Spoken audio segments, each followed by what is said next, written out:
जय माता दी।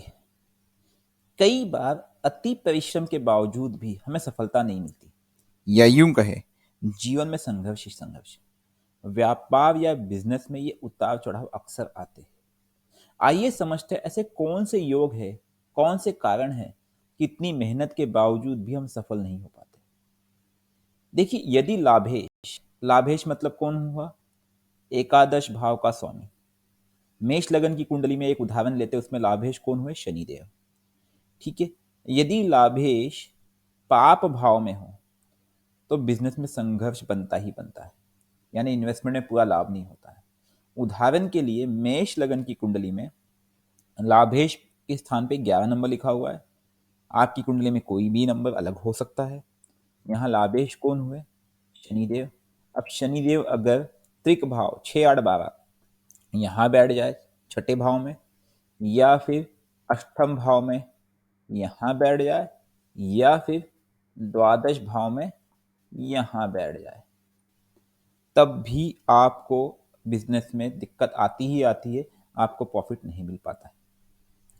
एक तर्क और है, यदि लाभेश अपनी नीच राशि में हो तो बिजनेस में आपको अच्छे परिणाम नहीं मिलते।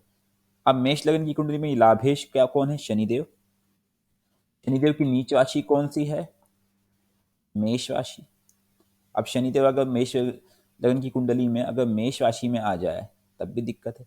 आपकी कुंडली में यहाँ पे कोई भी संख्या हो सकती है। उदाहरण के लिए यहाँ पे आपकी 7 नंबर हो, ठीक है, तुला राशि, या फिर आप कोई भी राशि हो सकती है। यहाँ पे 4 नंबर हो, कर्क राशि। कर्क राशि के केस में चंद्र चंद्र वृश्चिक में नीच के होते हैं। अगर 8 नंबर में चंद्र मिले तब भी दिक्कत है। तो एकादशेश या लाभेश का नीच में बैठना ठीक नहीं माना जाता है। आप समझ चुके हैं। अब एक ये और देखते हैं, कुंडली में एकादश भाव में किसी पाप योग का बनता हो तो बिजनेस में संघर्ष लाता है। अब एकादश में पाप योग का मतलब समझिए। फॉर एग्जाम्पल, अगर एकादश में मंगल आ जाए, ये भी एक प्रकार से पापी ग्रह है, ठीक है। हालांकि ऐसा नहीं है, ये कुंडली टू कुंडली वैरी करेगी। या फिर राहु आ जाए। वैसे राहु का परिणाम कंपेयरिंगली, राहु केतु का परिणाम एकादश भाव में कंपेयरिंगली बेटर ही रहता है, बट स्टिल अगर वो कोई योग बनाते हो, कोई दोष बनाते हो तो दिक्कत वाली बात है। तब भी ये जीवन में संघर्ष लाता है। यहाँ पे नीच का कोई ग्रह बैठा हो तब भी दिक्कत होता है। जैसे अगर समझो यहाँ पे मैं बोला 7 नंबर लिखा होता और 7 नंबर लिख करके यहाँ पे सूर्य बैठ जाए तो नीच का ग्रह यहाँ पे दिक्कत देगा ही देगा। अब एक चीज और देखते हैं कि यदि कुंडली में बुध नीच राशि में हो, क्योंकि देखिए बुध जो है वो व्यापार का ग्रह है, आप समझ सकते होंगे। बुध जो है वो व्यापार का कारक है।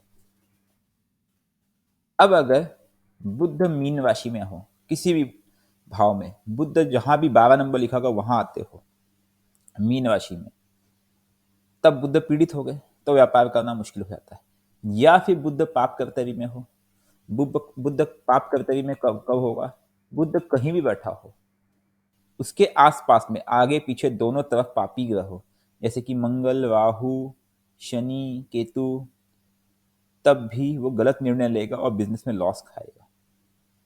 एक चीज और समझने की आवश्यकता है कि शुक्र धन प्राप्ति और पैसे की आवक का कारक है, इसलिए शुक्र भी अगर पीड़ित हो तब भी आपको जीवन में संघर्ष करना पड़ता है। अर्थात शुक्र का पीड़ित होना अच्छा नहीं माना जाता है। शुक्र पाप कर्तव्य में हो, शुक्र पीड़ित हो, शुक्र कहीं भी बैठा हो लेकिन अस्त हो, या शुक्र तिक भाव में हो, तब भी आपको व्यापार में संघर्ष करना ही पड़ेगा। तो कुंडली में एकादश भाव, सप्तम भाव और बुध का कमजोर होना कभी योग नहीं माना जाता है। एकादश भाव मतलब 11th हाउस, उसके बाद सप्तम भाव अर्थात 7th हाउस और बुध।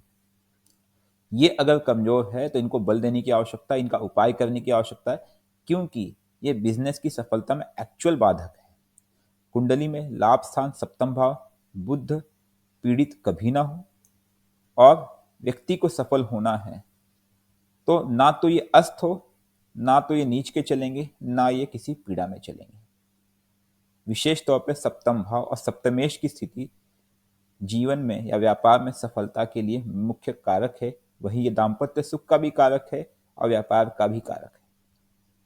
और नैसर्गिक ग्रह बुध जो कि व्यापार का कारक है, उसकी पोजीशन भी बहुत मायने रखती है। यही सफलता निश्चित करते हैं। अगर कुंडली में ये सभी योग प्रबल है तो आप आंख बंद करके बिजनेस में कूद जाइए, आपको कोई भी रोक नहीं सकता है। और व्यक्ति को व्यापार में किस तरह का व्यापार करना चाहिए, ये डिपेंड करता है कि आपकी कुंडली में इनमें से कौन सा ग्रह बली है।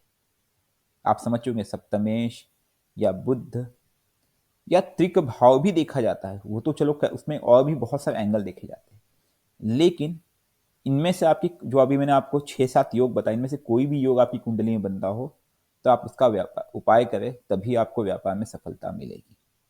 जय माता दी।